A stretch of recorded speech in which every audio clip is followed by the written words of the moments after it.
नमस्कार, hornbill TV Bharat में आपके स्वागत है। मध्य प्रदेश के मुख्यमंत्री डॉक्टर मोहन यादव ने कहा कि सरकार ने अपने 2 वर्ष के कार्यकाल की समीक्षा करते हुए अगले 3 वर्षों का व्यापक लक्ष्य तय कर लिया है।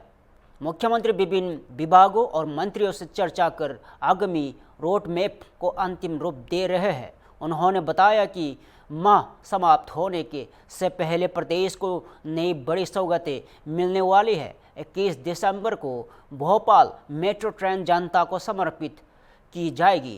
राजधानी के लिए यहां एक बड़ी उपलब्धि होगी। इसके अलावा 13 और 14 दिसंबर को भोपाल और इंदौर में कई कार्यक्रम होंगे, जिसमें नई योजनाओं और परियोजनाओं की घोषणाएं की जाएगी। 25 दिसंबर को पूर्व प्रधानमंत्री अटल बिहारी वाजपेयी की जन्म शताब्दी पर प्रदेश के लिए लगभग 2 लाख करोड़ रुपए के उद्योगों से जोड़े भूमि पूजन और लोकार्पण किए जाएंगे। मुख्यमंत्री ने कहा कि अगला वर्ष की कृषि उद्योग, कृषि आय और किसानों की समृद्धि को समर्पित रहेगा। डॉक्टर यादव ने यह भी बताया कि कैबिनेट की बैठकों को अब विभिन्न जिलों में आयोजित करने का निर्णय लिया गया है। इसी कड़ी में अगली कैबिनेट बैठक खजुराहो में की जाएगी। उन्होंने संकेत दिया है कि बुंदेलखंड क्षेत्र में के लिए उद्योग और पर्यटन से जुड़े बड़े निर्णय जल्द सामने आएंगे।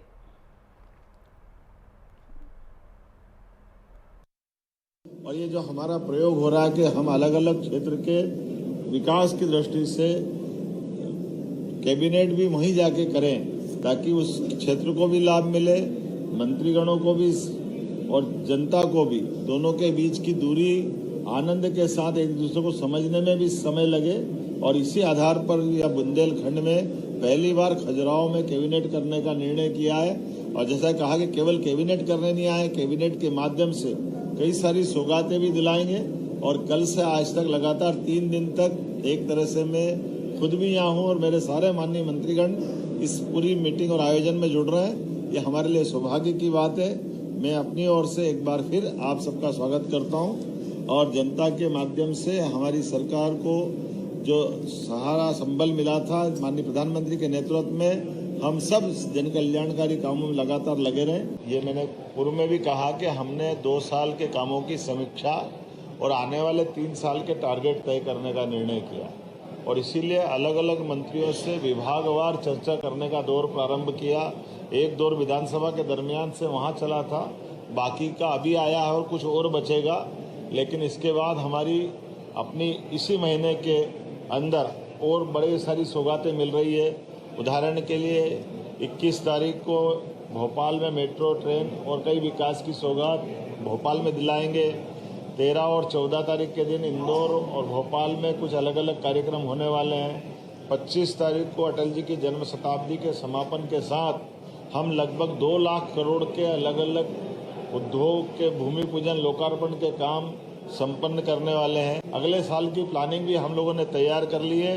अगला साल एग्रीकल्चर से जुड़े हुए सभी प्रकार के कृषि आधारित उद्योग, कृषि से आय बढ़ाना, हार्टिकल्चर से जोड़ करके किसानों की आय कैसे बढ़े, इरिगेटेड एरिया कितना बढ़े, बिजली सोलर से और बाकी जगह से कैसे अधिक से अधिक सस्ती मिले, ऐसे कई काम लेकर अगले साल भी हम अपने शासन की योजनाओं से जन कल्याणकारी भाव को लगातार आगे बढ़ाएंगे। बुंदेलखंड के लिए हमारा उद्योग से जुड़ा हुआ एक बड़ा निर्णय आने वाला है और बुंदेलखंड की पर्यटन की गतिविधि को बढ़ावा देने के लिए भी, पुरातात्विक गतिविधियों को बढ़ावा देने के लिए भी हम कटिबद्ध हैं। एजुकेशन के लिए जैसे उल्लेखनीय कि बुंदेलखंड में हमारी सरकार बनने के बाद ही हमने रानी अवंतीबाई के नाम पर सागर में एक विश्वविद्यालय दिया।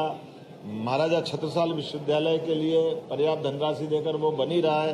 पीएम एक्सीलेंस कॉलेज बन रहा है। सभी प्रकार के तकनीकी रूप से दक्ष विद्यार्थियों को रोजगार मिले, इस दिशा में भी हम काम कर। भोपाल कांग्रेस प्रदेश अध्यक्ष जीतू पटवारी ने प्रेस कॉन्फ्रेंस कर मध्य प्रदेश सरकार पर निशाना साधा है। पटवारी ने कहा कि हाल ही में आई कैंक रिपोर्ट राज्य में शिक्षा, गरीबों की स्थिति, कुपोषण और महिलाओं की हालत को लेकर गंभीर तस्वीर पेश करती है। लेकिन मुख्यमंत्री द्वारा इसकी समीक्षा न किए जाने पर सवाल खड़े होते हैं। उन्होंने दावा किया कि प्रदेश में स्कूलों में पढ़ने वाले बच्चों की संख्या में बड़ी गिरावट दर्ज की गई है, जबकि शिक्षा बजट कई गुना बढ़ा है। पटवारी ने आरोप लगाया है कि बच्चों के राशन में अनियमितताएं हुई है और मामले की सीबीआई जांच कराने की मांग भी उठाई। पटवारी ने दावा किया कि साल 2012 और 13 और 2014 और 15 में प्रदेश में लगभग 1,60,00,000 बच्चे स्कूलों में नामांकित थे, जबकि मौजूद संख्या घटकर करीब 1,04,00,000 रह गई है। उनका कहना है कि बच्चों की संख्या 50 लाख कम होने के बावजूद स्कूल शिक्षा का बजट 7,000 करोड़ से बढ़कर 37,000 करोड़ रुपए तक पहुंच गया है, जो कई सवाल खड़े करता है। पटवारी ने कहा है कि कैंग रिपोर्ट के निष्कर्षों को सरकार को गंभीरता से लेना चाहिए और शिक्षा से जुड़े मामलों में पारदर्शिता सुनिश्चित करनी चाहिए। फिलहाल सरकार की ओर से इससे आरोप पर प्रतिक्रिया का इंतजार है। कैग की रिपोर्ट किसी भी सरकार की दिशा और दशा की सरकार के लिए ही प्रस्तुतिकरण होता है।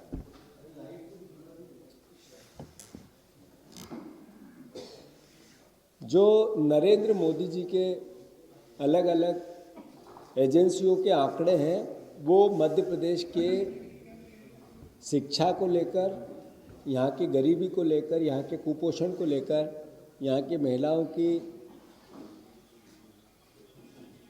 शारीरिक रूप से जो कमियां होती है शरीर में, उसको लेकर कई रिपोर्ट्स मीडिया के माध्यम से प्रदेश के सामने और देश के सामने आई है। राहुल गांधी जी ने, जो आपने ये वीडियो देखा था, इसको ट्वीट करके कुछ दिन पहले मध्य प्रदेश की वस्तु स्थिति को, वास्तविक स्थिति को देश के सामने रखा था कि बच्चे कैसे पेपर में दाल चावल खाते हैं, अखबार के कागज़ पे नीचे ज़मीन पे रख के दाल चावल खाते हैं। मैं साधुवाद देता हूँ धर्मेंद्र प्रधान जी को। देश के शिक्षा विभाग की समीक्षा को लेकर एक संगोष्ठी में या एक तरह के बौद्धिक भाषण देने के लिए वो आए थे। उन्होंने कहा कि 50 लाख बच्चे मध्य प्रदेश के, एप्पल नहीं देखा उनने, एप्पल सेव फल ठेले पे देखा है पर खाया नहीं, घर में नहीं आया। उन्होंने कहा अंजीर क्या होता है पता ही नहीं बच्चों को, एक गिलास दूध मिल जाए तो उससे सौभाग्य तो कुछ हो ही नहीं सकता है। मतलब दूध भी एक गिलास 50 लाख बच्चों को नहीं मिलता है।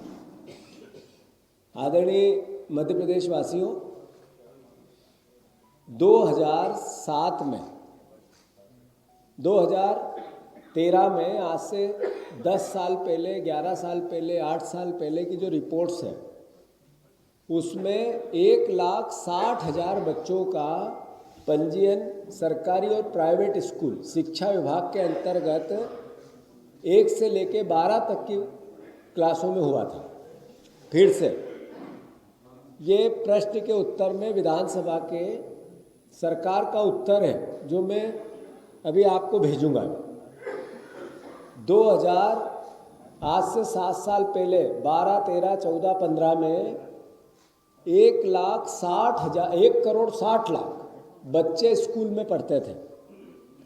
तब लगभग 9 से लगा के 7 से लगा के 9,000 करोड़ रुपए स्कूल शिक्षा विभाग का बजट था। आज 37,000 करोड़ रुपए स्कूल शिक्षा का बजट है। 37,000 करोड़ रुपए स्कूल शिक्षा का बजट है और बच्चे 1,04,00,000 हैं। मतलब लगभग 65 लाख 60 लाख बच्चे कम हुए हैं। बजट 7,000 करोड़ से 37,000 करोड़ रुपए हुआ है। अब आप देखो कि इसमें मिड डे मील की योजना, जो बच्चों के कुपोषण से संबंधित प्रश्न धर्मेंद्र प्रधान जी ने और राहुल गांधी जी ने उठाया, उसमें 12 रुपए रोज बच्चे को मिलते हैं खाने के लिए। और मोहन सरकार के बजट के अनुसार 40 रुपये रोज गाय पे खर्च होते हैं, उसके खाने पे, गाय के खाने पे खर्च होते हैं। उधर गाय भी कुपोषित है, वो भ्रष्टाचार से गाय दम तोड़ती है गौशालाओं में। इधर बच्चों की वस्तु स्थिति धर्मेंद्र प्रधान जी ने आईने की तरह देश को बता दिए, प्रदेश को बता दिए। जब हम ये बात कहते हैं तो राजनीतिक रूप से कुंठा से उसके उत्तर दिए जाते हैं और कहा जाता है राजनीतिक दुर्भावना से ये प्रश्न कांग्रेस पार्टी उठाती है। धर्मेंद्र प्रधान जी ने तो राजनीतिक दुर्भावना से ये बात नहीं उठाई। उन्होंने तो देश के काबीना मंत्री होने के नाते प्रदेश की वस्तु स्थिति को प्रदेश के सामने बताया। दूसरा, इनके पास चीता छोड़ने पालने उसके बच्चों की देखरेख, बाघ को पालने छोड़ने उसके बच्चों की देखरेख, अलग अलग तरह के जानवरों के साथ, मगरमच्छ के साथ इवेंट करके उसके साथ मीडिया मैनेजमेंट करने की फुर्सत है हमारे मुख्यमंत्री के पास। बच्चों का अगर पैदा कर दिए, बाघनी ने बच्चे पैदा कर दिए तो ट्वीट करके उनकी भी उत्सव मनाने का हमारे मुख्यमंत्री के पास समय है। उसका मैं विरोधी नहीं हूं, पर मेरे बच्चे कुपोषित सबसे ज्यादा है देश में। मध्य प्रदेश के बच्चे कुपोषण में नंबर 1 है देश में। इसकी समीक्षा का मेरे मुख्यमंत्री के पास समय नहीं। आप देखो, ये अली बाबा 40 चोर के सरकार ने सारे मोहन भोग खाने में लगे, सारे, और इधर बच्चों का भोग भी यही कर रहे हैं भ्रष्टाचार से।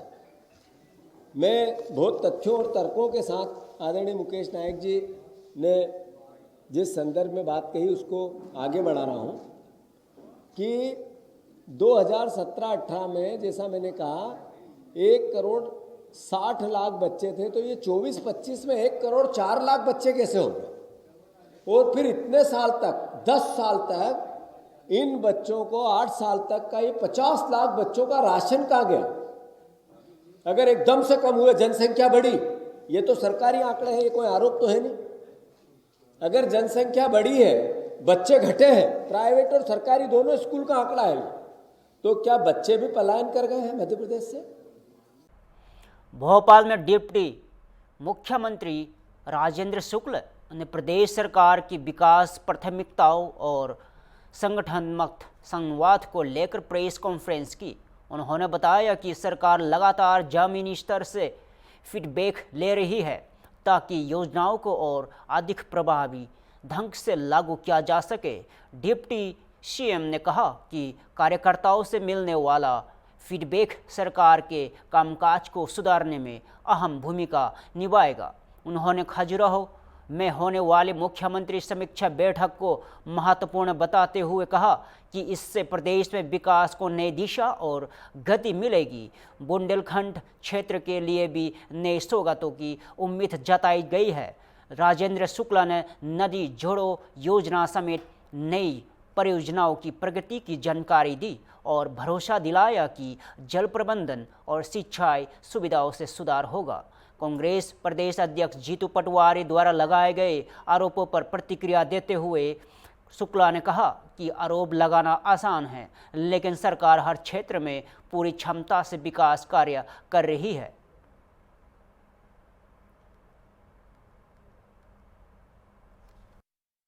जैसा कि अभी आशीष जी ने बताया कि प्रदेश अध्यक्ष जी हमारे आदरणीय हेमंत खंडेलवाल जी के निर्देशानुसार सरकार के जो भी मंत्री हैं वो पार्टी कार्यालय में 2 घंटे कम से कम समय देंगे और उन 2 घंटों के दौरान जो हमारे पार्टी के वरिष्ठ जन प्रदेश के कोने कोने से आते हैं उनको संपर्क करने का मौका भी मिलेगा और उनके माध्यम से प्रदेश की जितनी भी योजनाएं संचालित हो रही हैं उनका फीडबैक और जो महत्वपूर्ण कार्य किसी वजह से होने में कठिनाई आ रही है वो भी कार्यकर्ताओं के फीडबैक के आधार पर सरकार अपने काम को और बेहतर तरीके से संचालित कर सकेगी। तो इसमें सरकार का भी लाभ है और जो जिन कार्यकर्ताओं के दम पर हम सरकार बनाते हैं उनको सरकार से मिलने के लिए, मंत्रियों से मिलने के लिए इधर उधर भटकने की आवश्यकता ना पड़े। पार्टी कार्यालय हमारा मंदिर के समान होता है कार्यकर्ताओं के लिए। तो यहाँ पर वो आएंगे और यहीं पर उनको मंत्री उपलब्ध रहेंगे और बातचीत होगी और प्रदेश को बेहतर राज्य बनाने का जो हम लोग का मिशन है उस मिशन को पूरा करने में हम ज़्यादा तरीके से, सार्थक तरीके से काम कर पाएंगे। इस उद्देश्य से आज मैं यहाँ पर कार्यकर्ताओं से मुलाकात मैंने की। हमारे संगठन के प्रमुख लोग कार्यकर्ताओं को मिलाने के लिए बहुत सक्रिय यहाँ पर रहे। आदरणीय आशीष अग्रवाल जी, आदरणीय शैलेंद्र बरुआ जी, आदरणीय डॉक्टर हितेश वाजपेयी जी, आदरणीय हमारे अजय यादव जी और विनोद गोटिया जी, ऐसे वरिष्ठ लोग भी यहाँ पर, और हमारे वो संजय नागाई जी जो इसके प्रभारी हैं, सभी लोग पूरे समय सक्रिय रह के कार्यकर्ताओं को बैठाने से लेके मिलाने का काम में जो हुआ है उससे आज की जो चर्चा रही बहुत सार्थक रही है और इसी प्रकार से ये क्रम जारी रहेगा। हम सबका लक्ष्य है जनता जनार्दन की समस्याओं का समाधान करना और विकास के जो बड़े काम चल रहे हैं डॉक्टर मोहन यादव जी के नेतृत्व में, प्रधानमंत्री नरेंद्र मोदी जी के मंशानुसार प्रदेश एक बेस्ट परफॉर्मिंग स्टेट के रूप में स्थापित हो, उस दिशा में हम लोग की ये जो मुलाकात और वार्तालाप है वो भी एक महत्वपूर्ण भूमिका निभाएगी। एक माइन जी आप पूछ लो। सरकार के 2 साल में बड़ी कैबिनेट बैठक, क्या सरकार के 2 साल की समीक्षा तो कर ही रहे हैं सीएम, लेकिन बुंदेलखंड को कुछ बहुत ऐतिहासिक कुछ मिलने वाला है क्या?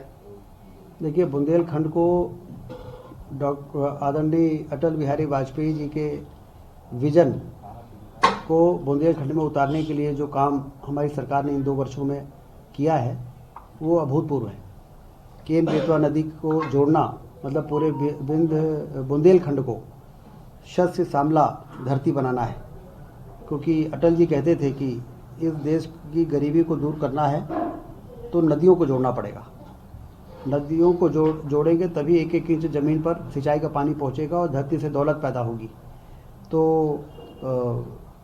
न सिर्फ प्रधानमंत्री जी को लाके उसका भूमि पूजन किया गया बल्कि काम भी बहुत तेज़ी से चल रहे हैं। तो बुंदेलखंड में कैबिनेट की बैठक होने से विकास के कार्यों को भी गति मिलेगी और जो टूरिज़्म का एक बहुत बड़ा सेंटर है हमारा खजुराहो, वो भी चर्चा का विषय बनता है। तो इसलिए स्वाभाविक है जैसा आप कह रहे हैं कि फ़ायदा होगा।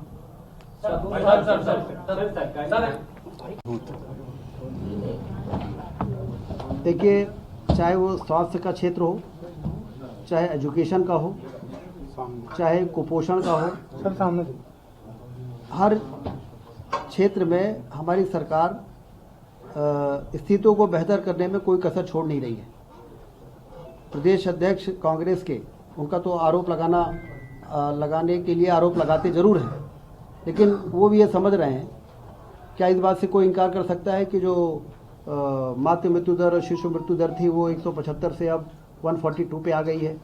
जो हमारी शिशु मृत्यु दर थी तो वो फिर 50 से ऊपर थी, वो 37 में आ गई है। तो कुल मिला के हमने जो प्रयास किए, जो अधोसंरचना बनाई, जो व्यवस्थाएं शुरू की हैं, उसके कारण हम सुधार की दिशा में आगे बढ़ रहे हैं। और ये हम नहीं, ये केंद्र सरकार भी मान रही है कि इंडिकेटर्स जो हेल्थ के हैं वो सुधर रहे हैं। इसी प्रकार से कुपोषण के मामले में भी जिस तरीके से प्रधानमंत्री खाद्यान्न योजना और तमाम तरह की योजनाएं चल रही हैं, उससे स्थितियां बेहतर हो रही हैं। और इसलिए मैं ये मानता हूं कि आरोप लगाना आसान है, लेकिन इन समस्याओं के समाधान के लिए जो सरकार की जिम्मेदारी है उसका निर्वहन हम कर रहे हैं। धन्यवाद। चलिए, थैंक यू सर।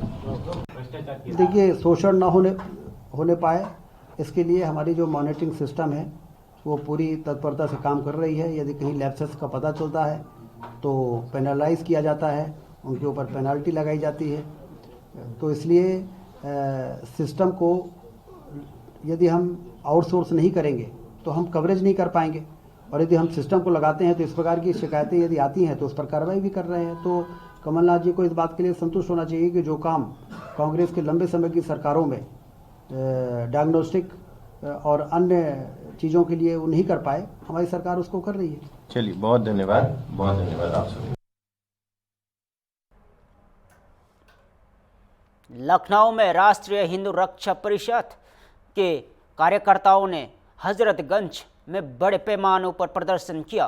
कार्यकर्ताओं ने देवी देवताओं पर जातिगत टिप्पणी करने वालों के खिलाफ कड़ी कार्रवाई और देवी देवताओं के नाम से उत्पादों की बिक्री पर रोक लगाने की मांग की।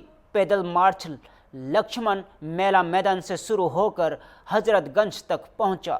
हजरतगंज स्थित गांधी प्रतिमा पर कार्यकर्ताओं ने प्रदर्शन किया और एसीपी के माध्यम से मुख्यमंत्री के नाम ज्ञापन सौंपा। विश्व हिंदू रक्षा परिषद ने यह प्रदर्शन शांतिपूर्ण रूप से किया और प्रशासन से आग्रह किया कि उनकी मांगों पर ध्यान दिया जाए, और प्रदर्शन में शामिल कार्यकर्ता मुख्य रूप से संगठन के स्थानीय और राज्य स्तरीय सदस्य थे।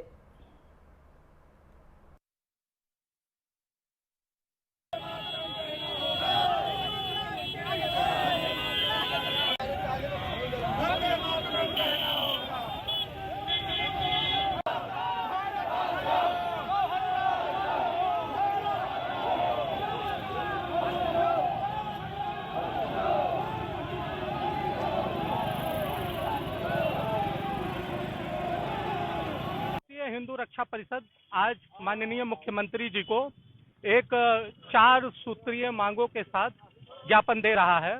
उन 4 मांगों में हमारी पहली और प्रमुख मांग ये है कि हमारे देवी देवताओं के खिलाफ, हमारे धार्मिक आस्था के प्रतीक हमारे मठ मंदिरों के खिलाफ, हमारे रीति रिवाज तीज त्योहारों के खिलाफ कोई भी व्यक्ति उठता है और अनाप शनाप टिप्पणी कर देता है, अवैध आपत्तिजनक टिप्पणी कर देता है, और फिर उसके बाद में बहुत अगर संगठन हल्ला गुल्ला मचाते हैं तो ज्यादा से ज्यादा उसका चालान कर दिया जाता है। 1 दिन के लिए 2 दिन के लिए बंद होता है और तीसरे दिन उसके अनुयायी उसको साथ में लेके जेल से निकलते हैं माला वाला पहना के, जैसे वो कोई बहुत श्रेष्ठ कार्य करके और हीरो बन के निकला हो। इस प्रक्रिया को पूरी तरह से बंद किया जाए।